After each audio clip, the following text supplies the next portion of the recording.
आप देख रहे हैं आमने सामने नूरुल आरफीन के साथ। नाज़रीन, मैं हूं नूरुल आरफीन सिद्दीकी और आप देख रहे हैं प्रोग्राम आमने सामने।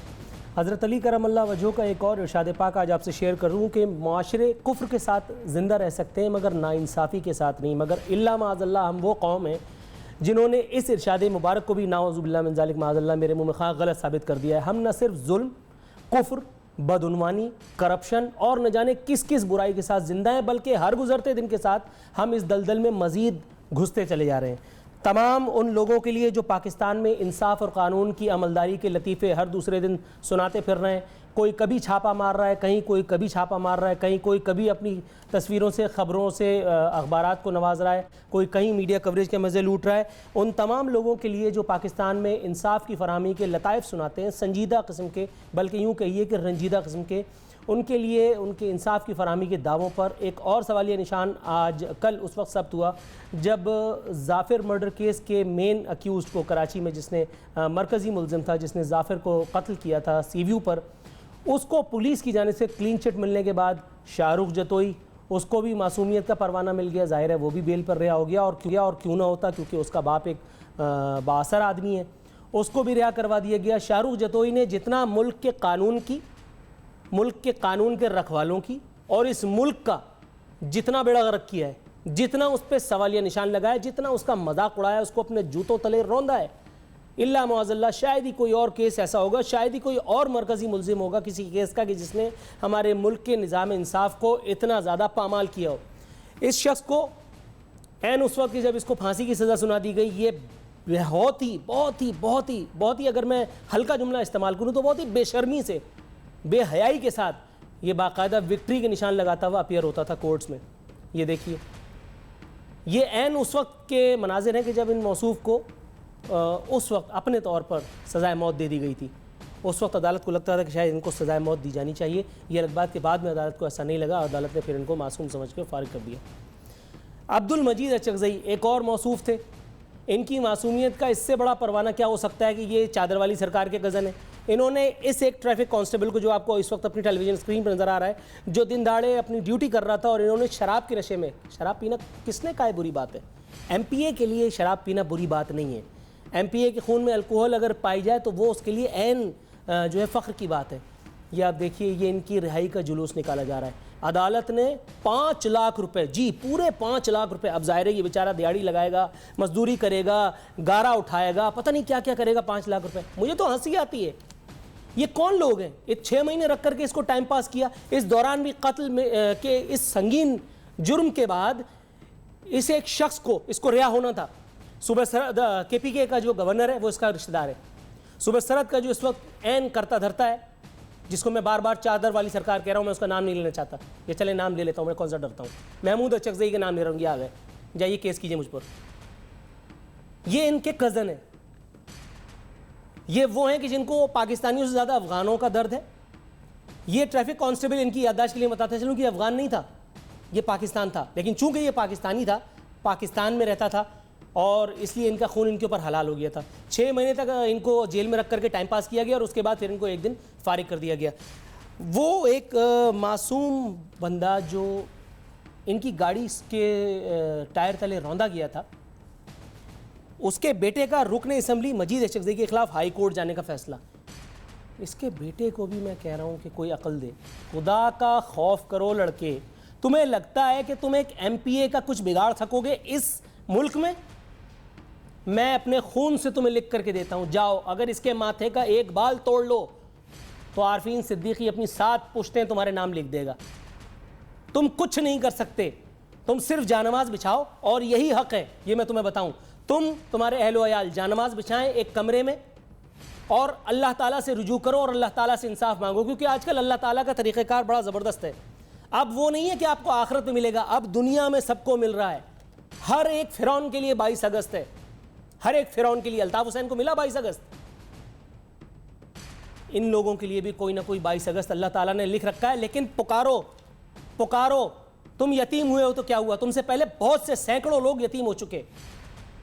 अदालतों का, कानून के रखवालों का, हुकूमतों का, MNAs का, MPAs का कभी कुछ नहीं बिगड़ा। मेरे भाई, ये लाहौर, ये हाई कोर्ट जाने का जो फ़ैसला है तुम्हारा, ये जज्बाती फ़ैसला है।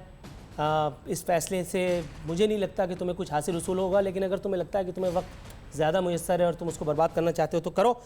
चीफ जस्टिस ऑफ पाकिस्तान कहते हैं हफ्ता और इतवार को अदालत लगाकर सब कुछ ठीक किया जाएगा। सर, आप हफ्ते को लगाएं, इतवार को लगाएं, मंगल को लगाएं, बुध को लगाएं, ओवर टाइम में लगाएं, 3 शिफ्टों में लगाएं, कुछ नहीं होगा। जब तक किसी एक बड़े आदमी के बेटे को फांसी नहीं होगी, फांसी तो मैंने ज्यादा कह दिया, चले जेल भेज दीजिए, तब तक कुछ नहीं होगा। एक शाहरुख जतोई को आप जेल भेज के दिखाइए, एक मजीद अचकजई को आप बिहाइंड बार्स करके दिखाइए, इस तरह नहीं जिस तरह से अभी किया गया था 6 महीने। इसके बच्चों को यतीम कर दिया गया। सर, आप फरमा रहे हैं साफ पानी है ना हवा। सर, मुल्क में इंसाफ कहां है? किसको इंसाफ दिया है? हुदीबिया वालों को। मैं कुछ कहूंगा, अब हम बोलेगा तो बोलोगे कि बोलता है। इंसाफ की फराहमी और कानून की अमलदारी के दावों पर, इन बेबुनियाद दावों पर, इन खोखले नारों पर हंसी आ रही है। चीफ जस्टिस ऑफ पाकिस्तान मुल्क के लोगों को साफ पानी, हवा और न जाने क्या क्या चीज़ें देने के लिए पुरुमीद हैं। अल्लाह ताला इनकी उम्मीदों को दुरुस्त साबित फरमाए। लेकिन sir, to the best of my knowledge and belief, 40 का होने वाला हूँ, अभी तक तो ऐसा कोई मुआवजा देखा नहीं। आप कह रहे हैं 6 महीने में सब कुछ ठीक कर दूंगा। मैंने अपने जहन में 1 साल का टाइम फ्रेम रखा है। मुझे पता है 6 महीने के बाद आप इस सीट पर नहीं होंगे। 6 महीना एक्सटेंशन मैंने अपने तौर पर आपको अपने तौर पर दिया है, हालांकि मैं कौन होता हूँ कुछ एक्सटेंशन देने वाला। लेकिन सर, एक बात तो तय है, काजी उल क़ज़ा का ये मनसब बहुत बहुत कुछ डिमांड करता है। ये सारे वाक़यात, ये सारे केसेस जो आप इस वक्त देख रहे हैं, ये आपकी नाक के नीचे हो रहे हैं। शाहरुख जतोई, जाफिर केस और ये अब्दुल मजीद अचकजई का केस। पिछले वाले जो चीफ जस्टिस थे, उन्होंने होलसेल की दुकान खोली हुई थी सोमोटो नोटिस की। अंडे की कीमत बढ़ जाती थी, मौसूफ चीफ जस्टिस साहब जो है वो नोटिस ले लिया करते थे। सीएनजी की कीमत 30 रुपये बढ़ जाती थी, सोमोटो नोटिस ले लिया करते थे। सोमोटो की एक दुकान खोली हुई थी उन्होंने अपने घर पे। दस्त बस्ता हाथ जोड़ करके आपसे ऑन एयर गुजारिश करता हूं, इन 3 केसेस पर सोमोटो लेकर के इन 3 केसेस में इंसाफ कर दीजिए। अल्लाह और उसका रसूल आपको नवाजेंगे। मेरी नहीं, इन 3 केसेस के जो लोग हैं, जो अपनी जानों से गए, इनके प्यारे, इनकी दुआएं आपको लगेगी। और तो कुछ देने के लायक नहीं हो। मुझे लगता है कि इस एक इल्तिमास के बाद यहाँ प्रोग्राम में अब हमें एक छोटा सा ब्रेक लेना चाहिए, कहीं जज्बातियत में बात निकल जाए और कोई नोटिस वोटिस ना मुंतज़िर हो। नाज़रीन, इसी के साथ यहाँ वक्त हुआ प्रोग्राम में एक मुख्तसर से ब्रेक का। ब्रेक के बाद जब वापस आएंगे तो एक और मौजू पर किसी और का पोस्टमार्टम करना है। मौजू क्या है, गेस्ट कौन है, ये सब बातें अभी सीग़े राज में रखते हैं। यहाँ लीजिए एक मुख्तसर सा वक्फा।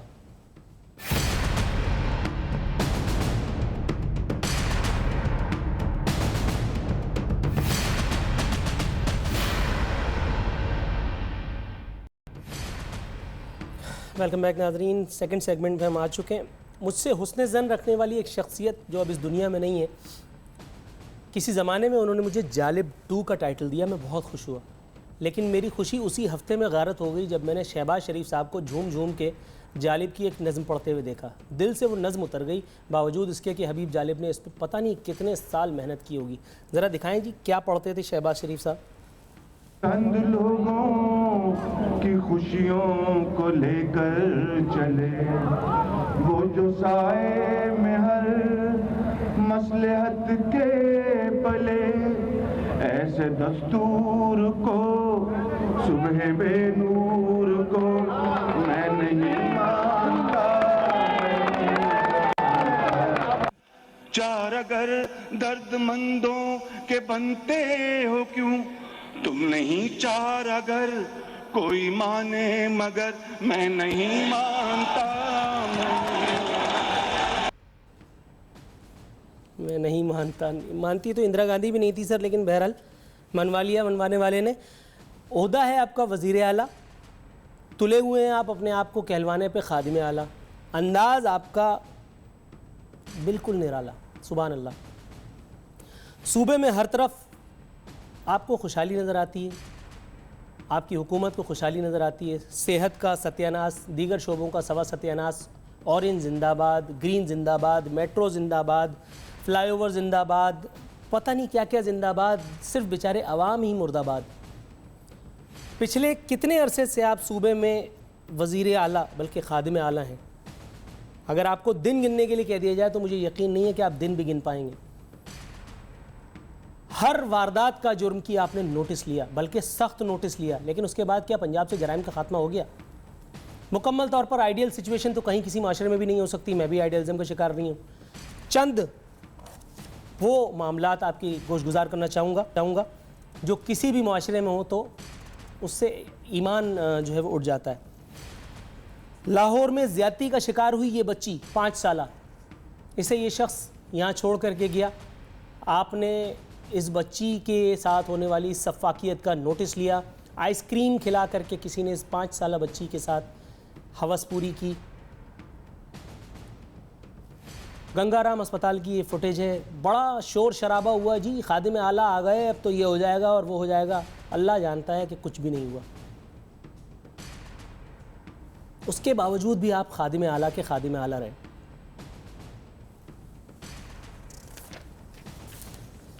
गुजरात का 10 साला ये बच्चा जिसकी तस्वीर इस वक्त आप अपनी टेलीविज़न स्क्रीन पर देखने वाले हैं, इसके दोनों हाथ उखाड़ दिए गए। एक घरेलू मामले पर इसके दोनों हाथ एक जालिम ने उखाड़ दिए। ये बच्चा उस वक्त 10 साल का था, अब मेरे ख्याल है कि 14-15 साल का होगा। इसके पास ज़िंदगी जीने का अब और कोई आसरा, कोई सामान नहीं है। आप इसकी दिलजोई करने भी पहुँचे थे, लेकिन न ज़मीन मेहरबान हुई न आसमान मेहरबान हुआ। खादिम आला इस बच्चे की चारपाई के पास पहुँचा, इसे दिलासे दिए, तिफ़्ल तसल्लियाँ दी, इसके घर वालों को इनकी अश्कशोई की। लेकिन मैं आपको दावे से कह सकता हूँ ये 4-5 केसेस जो मैं बता रहा हूँ ना, आप सिर्फ आज रात को, कि आज तो अभी आप सऊदी अरब में मसरूफ़ होंगे, अभी तो टाइम नहीं है। चलें, जब आपका स्टाफ ऑफिसर जब आप वापस आएंगे उससे पूछ लीजिएगा, डायरी में नोट तो कर ही रहा होगा वो। आप ये 4-5 केसेस के हवाले से अपने दिल में ज़रा सोचिएगा कि क्या आपकी हुकूमत वाकई एक अवामी हुकूमत कहलाने की हकदार थी? क्या आप खादिम आला कहलाने के हकदार थे? आप तो वज़ीर आला भी नहीं है सर, आप तो बादशाह हैं। आगे बढ़ते हैं। शेखुपुरा का ये बंदा, उम्र इसकी 16 साल, इसके दोनों हाथ काट दिए एक ज़मींदार ने। ये देखिए आप, इसे 3 महीने तक कैद बामुशक्क़त या कैद में रखा। आपने इस वाक़े का भी नोटिस लिया, लेकिन इससे पहले किसी वाक़े का नोटिस लिया गया है और उसका कुछ बिगड़ गया, जो इसका गरीब का कुछ हो जाता। उसके बावजूद आप खादिम आला।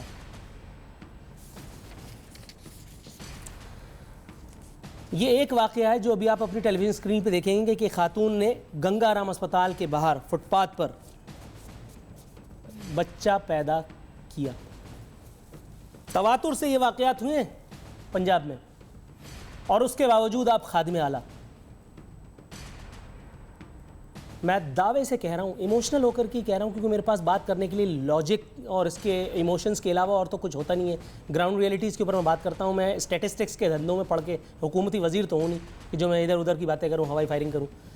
इनमें से एक आदमी भी रोज़े हशर अगर आपका गिरबान पढ़ ले, ला इलाहा इल्लल्लाह मुहम्मदुर रसूलुल्लाह, अगर आप अपना दामन छोड़ा जाए, मैं आपको अपना खून माफ़ करता हूँ। सर किस बात के खादिम आला? रात के अंधेरे में आर्मी चीफ से जा करके मुलाकात करना किसका शेवा था, आप बता सकते हैं? आप नून लीग का नया चेहरा हैं। पहले तो ये बात है कि लोग आपको नून लीग का नया चेहरा तस्लीम करेंगे भी कि नहीं, क्योंकि बहरहाल ये नून लीग है, ये शीन लीग नहीं हो सकती, ये तो तय है। सऊदिया की हिमायत मिल जाए या जर्मनी की या पूरी अक़वाम आलम की, क्या आप लाहौर या वॉटएवर जिन जगहों पर नून लीग का एक स्ट्रॉन्ग होल्ड है, वहाँ जाकर उन लोगों से, उनके दिलों से, उनके जहनों से अपने भाई साहब को निकाल सकेंगे? मैं आपके भाई साहब का तनख्वाहदार नहीं हूँ, मैं उनका मुतक़िद नहीं हूँ, मैं उनका वोटर भी नहीं हूँ, लेकिन इतना मुझे पता है कि ये ऐलान तस्लीम नहीं किया गया। और अगर कोई तस्लीम भी करे तो मेरे ख्याल है उससे पहले उसे ये देखना होगा कि आपका माजी क्या था। कायदे आज़म रहमतुल्लाह अलैह के हवाले से आपका एक बयान था, ज़रा दिखाएं जी क्या कह रहे थे आप। बिजली देना चाहता है। हम पाकिस्तान पूरी दुनिया को बिजली, अगर ये मेट्रो बस 10 महीने में बन सकती है तो बिजली क्यों दूर नहीं हो सकती? गर्दन टिक सकती है, झुक नहीं सकती। पाकिस्तान अजीम बनेगा, अजीम बनेगा, अजीम बनेगा, अजीम बनेगा। गलत वीडियो चला दी, लेकिन बहरहाल ये पहलवानी का मुजाहरा करते हुए खादिम आला ही थे। इनको लग रहा था कि ये भुट्टो बन जाएंगे, लेकिन अभी तक तो ऐसा हुआ नहीं। प्रोग्राम के बाद अगर अचानक ये भुट्टो बन जाए तो मैं कह नहीं सकता। वो वाली वीडियो दिखाइए जिसमें ये कायदे आज़म की रूह को तड़पाने का तस्करा फरमा रहे थे, जरा दिखाइए। तड़पते तड़पते और तड़पते, और आज उनकी रूह उनकी कब्र में कितनी परेशान होगी, और साथ उनके परवाने लाखों मुसलमान जिन्होंने खून के दरिया उबूर किए। आज एक मुट्ठी भर अशराफिया पाकिस्तान पर हुकूमत करती है, और करोड़ों लोग जो हैं उनको कोई पूछने वाला नहीं। ये मुट्ठी पर अशराफिया कौन है सर? मैं और मेरा कैमरामैन तो बहरहाल आप उन पर ये इल्ज़ाम नहीं लगा सकते। आमने सामने की टीम पर आप ये इल्ज़ाम नहीं लगा सकते कि हम अशराफिया हैं। हम तो आम आदमी भी नहीं है सर, ये अशराफिया आप हैं। मसनद इक़्तिदार पर गुज़िश्ता कितने बरस से आप फायज़ हैं? कुछ लोग आपको काबिज़ कहते हैं, मैं इस बात पर रायज़नी नहीं करूँगा, लेकिन बहरहाल पंजाब में सेहत के शोबे का क्या हाल है सर? ज़रा सोचा है आपने? 2-4 प्रोग्राम्स पहले मेरे लाहौर के ब्यूरो चीफ ने किसी जिना अस्पताल, बल्कि किसी ने जिना अस्पताल का विज़िट किया, और वो बता रहे थे कि जिना अस्पताल का हड्डी वार्ड, उसकी हड्डी नहीं है। जिना अस्पताल, ये तो एक नाम उन्होंने लिया। पता नहीं कितनी सेहत की स्कीमें, पढ़ा लिखा पंजाब और पता नहीं कौन कौन सा पंजाब आपने निकाल दी। कभी ग्राउंड पे उतर करके जाके देखा आपने सर कि वाकई क्या पंजाब पढ़ लिख चुका? और अगर पंजाब पढ़ लिख चुका तो फिर ये सारी वारदातें कौन कर रहा है? अमन व अमान का क़याम आपकी जिम्मेदारी है, और आपकी की पूरी मशीनरी राना सनाउल्लाह को बचाने में मसरूफ़ है। आपने एड़ी चोटी का जोर लगा दिया है कि कुछ हो जाए, राना सनाउल्लाह की विकेट नहीं जानी चाहिए। As if Rana Sanaullah is I don't know what. ऐसे कई राना सनाउल्लाह आए और चले गए, ऐसे कई शहबाज शरीफ आए और चले गए, ऐसे कई नूरुल आरफीन सिद्दीकी आएंगे और चले जाएंगे। तारीख को कोई फ़र्क नहीं पड़ेगा। देखना यह है कि अवाम के लिए उन्होंने क्या किया। आपने ऑरेंज बनाया, आपने रेड बनाया, आपने ब्लू बनाया, आपने वाइट बनाया, आपने काला बनाया, I don't care. Metro station, ये वो सर, ये सब बात की चीज़ें। आपने अवाम को उनकी दहलीज पर इंसाफ फराम करने के दावे किए थे, क्या ऐसा हुआ? ये तो मैं बहुत आगे जा रहा हूँ। आपने तो उनकी लोड शेडिंग के हवाले से जो बातें की थी, लोगों की याददाश्तों में अभी तक हैं। जरा दिखाएं जी, लोड शेडिंग के हवाले से क्या कह रहे थे? 6 महीने में बिजली की लोड शेडिंग का खात्मा हो जाएगा। तो 2 साल में बिजली के अंधेरे ना खत्म किए तो मेरा नाम शहबाज शरीफ नहीं है। 3 साल में बिजली का लोड शेडिंग खत्म करना की तो मेरा नाम शहबाज शरीफ नहीं है। नाम तो आपका अभी इस वक्त जब तक मैं बात कर रहा हूँ तब भी शहबाज शरीफ है। ना 6 महीने में आपने नाम बदला, ना 1 साल में बदला, ना 3 साल में बदला। हाँ, हर साल आप अपना स्टेटमेंट बदलते रहे। नून लीग का नया चेहरा और इतना कंफ्यूज। अब ज़रा मुलाहिजा कीजिए, जज्बातियत के इस अजीमुश्शान मुजाहरे पर नून लीग के सरबरा मियां नवाज शरीफ का रद्द अमल क्या फरमा रहे थे वो इनकी जज्बातियत पे कि मैं लोड शेडिंग के हवाले से जो भी इन्होंने बातें की, ज़रा सुनवाइए। जहाँ तक बिजली का ताल्लुक है, शहबाज साहब ने ज़रूर कहा है जोश खिताबत में, लेकिन कह जाता है बंदा कई दफ़ा, एक जब कह दिया जाए तो फिर कुछ भी बंदा करे उस काम को ज़रूर अचीव किया जाना चाहिए। शहबाज साहब जोश खिताबत माशाल्लाह, उससे हमें आइंदा भी हमें नवाजते रहेंगे। जी, लोड शेडिंग आप ख़ात्मे की तारीखें देते रहे। आज वज़ीर आज़म पाकिस्तान शाहिद खाकान अब्बासी साहब, वज़ीर तवानाई, वज़ीर मुमलिकत बराए तवानाई अवैस लगारी साहब, उन दोनों के स्टेटमेंट्स रिकॉर्ड पे हैं। ज़रा पहले दिखाएं जी वो क्या फरमा रहे हैं दोनों हज़रात। इंशाल्लाह नवंबर के बाद आप लोड शेडिंग नहीं देखेंगे। वज़ीर आज़म साहब, आपकी बात रिकॉर्ड हो गई है। जी, आपने रिकॉर्ड कर ली है। इंशाल्लाह नवंबर 2017 में आपसे फिर बैठेंगे और ये बात भी हो जाएगी। हमने आज की जरूरत भी पूरी कर दी और इंशाल्लाह 2030 तक पाकिस्तान की जो बिजली की जरूरियात हैं उन पर आज काम हो चुका है।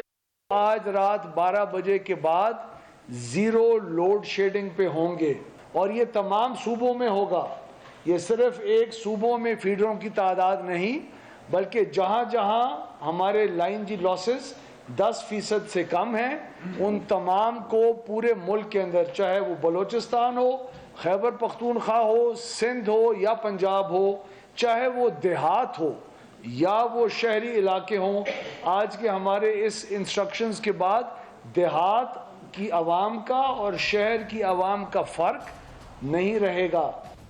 शहबाज साहब 2012 में वादा किया, 2013 में दोहराया, 2014 में फाइनल टाइम दिया, 2017 में आकर के आज वज़ीर आज़म पाकिस्तान ये कहने के काबिल हुए हैं, गो कि ये बात अभी भी डिबेटेबल है कि नवंबर 2017 में बिजली की लोड शेडिंग ख़त्म हुई है या नहीं। लेकिन इसी मौजू पर अपनी गुफ्तगू के सिलसिले को आगे बढ़ाएंगे अपने थर्ड सेगमेंट में। नाज़रीन, यहाँ वक्त हुआ प्रोग्राम में एक मुख्तसर से कमर्शियल ब्रेक पर जाने का। ब्रेक से वापस आएंगे तो गुफ्तगू के सिलसिले को यहीं से एक बार फिर शुरू करेंगे।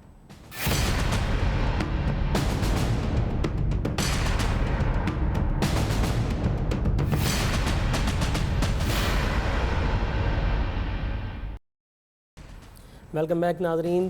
थर्ड सेगमेंट में और इख्तितामी सेगमेंट में आपको खुशामदीद कहते हैं। यहाँ हमारे साथ मौजूद हैं ज़फ़र उल हक़ साहब, किसी तारुफ के मोहताज नहीं। ज़फ़र साहब, आपको प्रोग्राम में खुशामदीद कहता हूँ। सर, ये मुझे बताइएगा, शहबाज शरीफ साहब जो हैं खादिम आला अपने आप को कहलवाने पर तुले रहते हैं। पंजाब में जितने बड़े बड़े कारनामे उन्होंने सर अंजाम दिए हैं, आपके ख़्याल में क्या खादिम आला ही वो टाइटल था जो उन पर सूट करता था? क्या सूबे में हर तरफ दूध और शहद की नहरें बह चुकी? क्या सूबे में सेहत का निज़ाम वाकई आइडियल है? क्या कानून और लाकानूनियत की जो मिसालें हैं जो हम अभी जिसके ऊपर सीना को भी कर रहे थे वहाँ देखने को नहीं मिलती? क्या फरमाएंगे सर?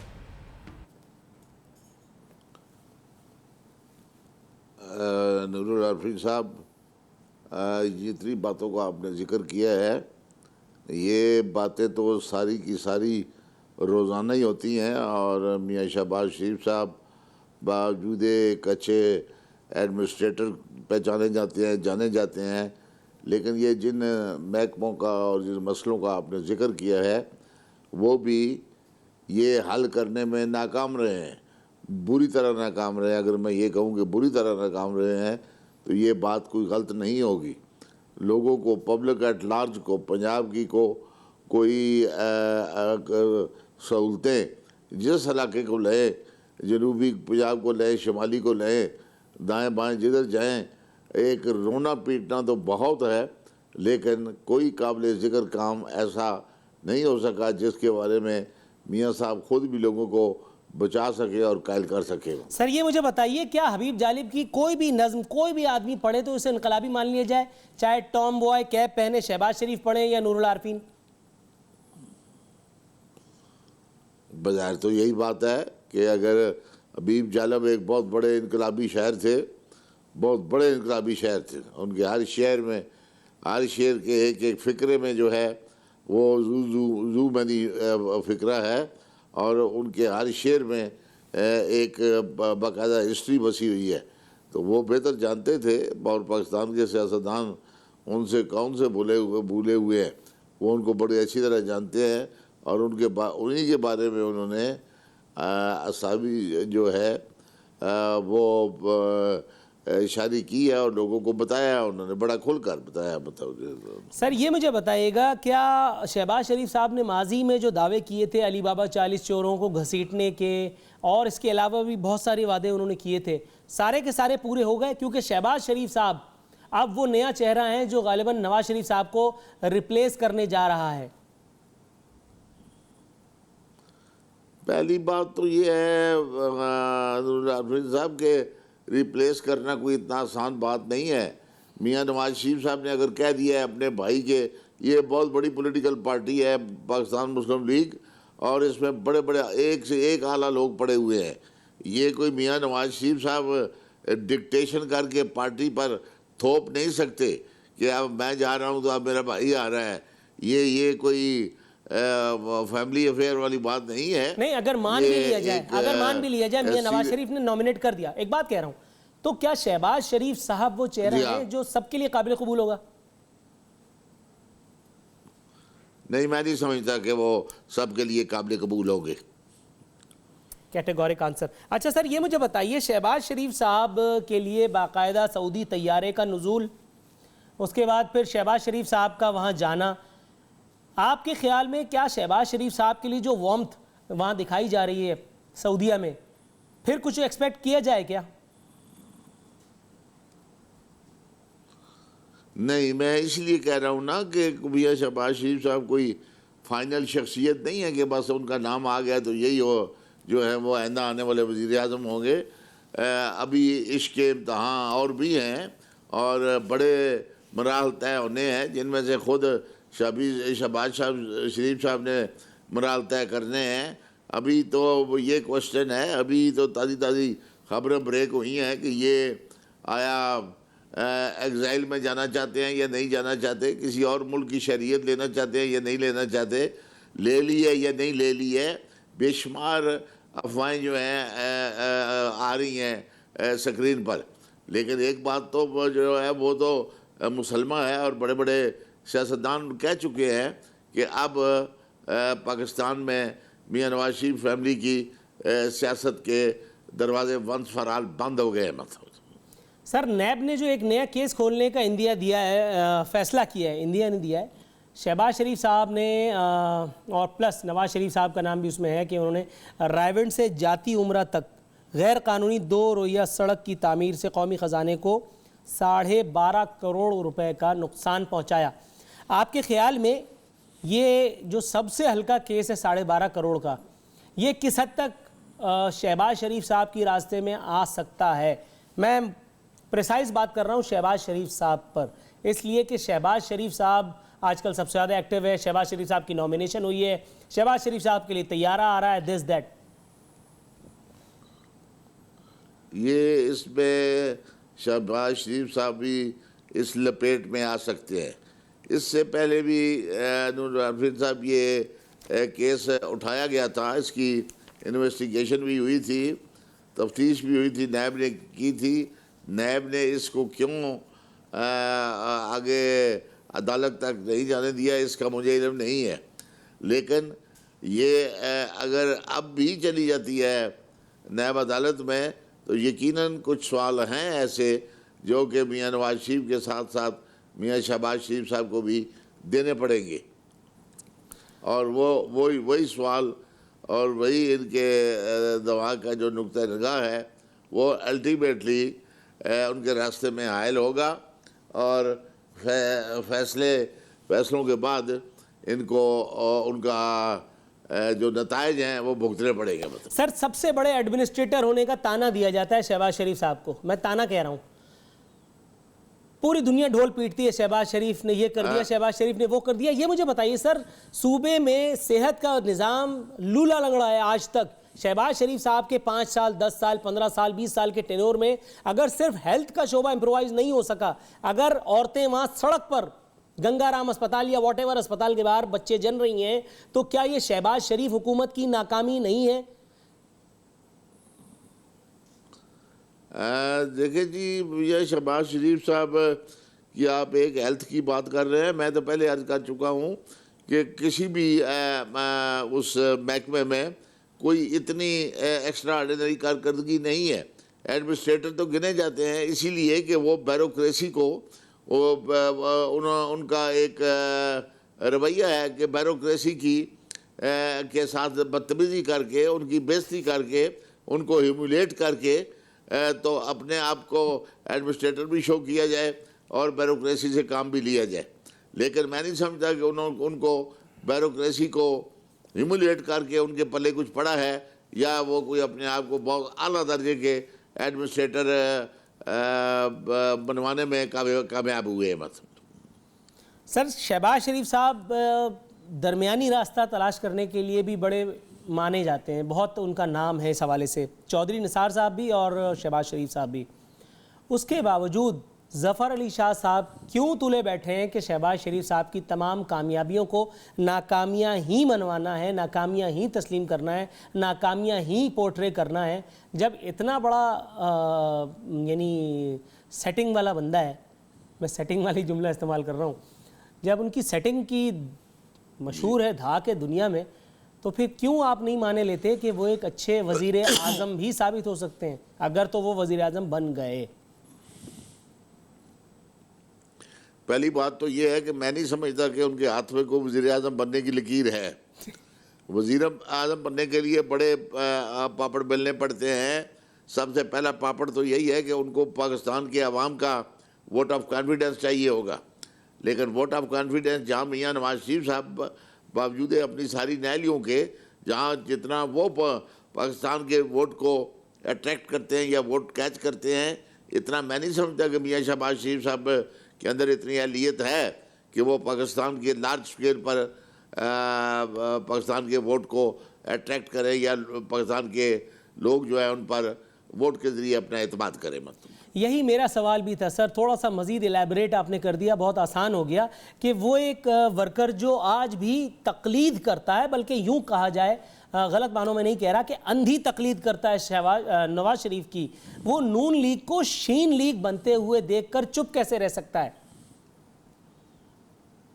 नहीं, आई डोंट थिंक, मैं ये एग्री करता हूँ। मैं इसीलिए तो कह रहा हूँ कि अब अभी इसके इम्तिहान और भी हैं। ये इतना आसान काम नहीं है कि पाकिस्तान का जो है वो वज़ीर आज़म, चूँकि मियाँ साहब ने कह दिया है तो बस वो वज़ीर आज़म बन जाएंगे। राइट, ज़फ़र अली शाह साहब, यहाँ मुझे प्रोग्राम की इख्तिताम की नवीद सुना दी गई है। नाजरीन, ये थे ज़फ़र अली शाह साहब, इनको आपने सुना, मेरे सवालात आपने सुने, इन दोनों पर राय का हक़ आप महफूज रखते हैं। इसी के साथ यहाँ नूरुल आरफीन सिद्दीकी और आमने सामने की टीम को इजाज़त दीजिए। फ़ी अमान अल्लाह।